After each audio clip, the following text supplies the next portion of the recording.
दिल्ली की सर्दी, घना कोहरा, सांस लेना मुश्किल, दृश्यता शून्य। चार दोस्त विन, गेविन, रवि और प्रिया प्रदूषण से थके हुए थे। उन्होंने हिमाचल जाने का फैसला किया। ताजी हवा, खुला आसमान, एक नई शुरुआत। सुबह के 4 बजे उन्होंने एक कैब किराए पर ली। ड्राइवर ने कहा, कोहरा खतरनाक है। विन ने हंसी, डरो मत, हम जल्द ही पहाड़ों पर होंगे। कार हाईवे पर दौड़ी। पहाड़ों की ओर बढ़ते हुए धुंध ने रास्ते को रहस्यमय बना दिया। ठंडी हवा अंदर घुस रही थी। खिड़की से आती ठंडी हवा ने सभी को कंपा दिया। प्रिया ने खिड़की बंद कर दी। उसने अपने चारों ओर कंबल लपेट लिया। गेविन ने रेडियो चालू कर दिया। गाने बजने लगे। संगीत ने माहौल को थोड़ा हल्का कर दिया। 4 घंटे बीत गए। अचानक कोहरा और घना हो गया। दृश्यता कम हो गई। हर कोई सतर्क हो गया। ड्राइवर ने गाड़ी धीमी कर दी। यह कोहरा सामान्य नहीं है, ड्राइवर ने फुसफुसाते हुए कहा। उसकी आवाज में चिंता साफ झलक रही थी। बुजुर्ग कहते हैं इसमें कुछ छिपा है। रवि ने उसे नजरअंदाज कर दिया, लेकिन बाकी सबने उसकी बात पर ध्यान दिया। कोहरा गाढ़ा होता गया। ड्राइवर घबरा गया। उसने खिड़कियां बंद करने को कहा। यह कोहरा धोखा देता है, उसने चेतावनी दी। प्रिया को बेचैनी महसूस हो रही थी। उसने खिड़की थोड़ी सी खोली। ठंडी नम हवा अंदर घुसी। उसे अजीब सी फुसफुसाहट सुनाई दी। अचानक उसका सिर घूम गया। उसे चक्कर आने लगे। उसकी आंखें बंद हो गईं। जब उसने आंखें खोलीं, तो सब कुछ बदल गया था।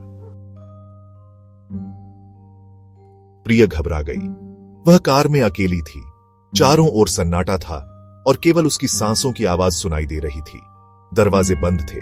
विन, गेविन, रवि गायब थे। उसने उन्हें हर जगह ढूंढा, लेकिन कोई निशान नहीं मिला। कोहरा और घना हो गया था। उसने खिड़की से बाहर देखा। कोहरे में कुछ भी साफ नहीं दिख रहा था। एक लंबी काली परछाई कोहरे में से उभर रही थी। वह परछाई धीरे धीरे कार की ओर बढ़ रही थी। उसकी आंखें चमक रही थीं। प्रिया का दिल तेजी से धड़कने लगा। उसे लगा कि वह परछाई उसे देख रही है। वह चीखी। उसने दरवाजा खोलने की कोशिश की, लेकिन दरवाजा जाम हो गया था। अचानक कार का दरवाजा खुला। गेविन बेहोश पड़ा था। प्रिया ने उसे हिलाने की कोशिश की, लेकिन वह नहीं जागा।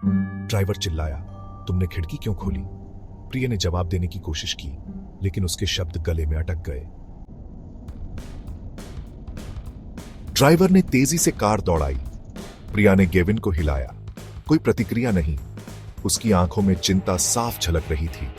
गाड़ी की रफ्तार बढ़ती जा रही थी और कोहरा घना होता जा रहा था। ड्राइवर पागलों की तरह गाड़ी चला रहा था। उसकी आंखें लाल थीं। प्रिया ने फिर से गेविन को हिलाया, लेकिन वह अब भी बेहोश था।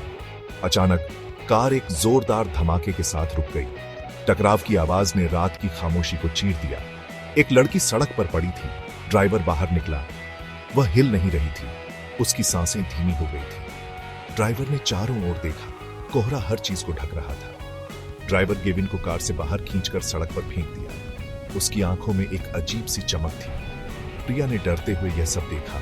उसकी सांसें तेज हो गई। ड्राइवर ने गेविन की नब्ज जांची, लेकिन कोई हरकत नहीं थी। वह फुसफुसाया, अब तुम मुक्त हो। कोहरा घना था। उसकी आवाज में एक अजीब सी ठंडक थी। प्रिया ने महसूस किया कि कुछ बहुत गलत हो रहा है। चीखें गूंज उठी। फिर सन्नाटा छा गया। क्या हुआ? कोई नहीं जानता। प्रिया ने अपने चारों ओर देखा, लेकिन कुछ भी साफ नहीं दिख रहा था। कोहरे ने सब कुछ निकल लिया था।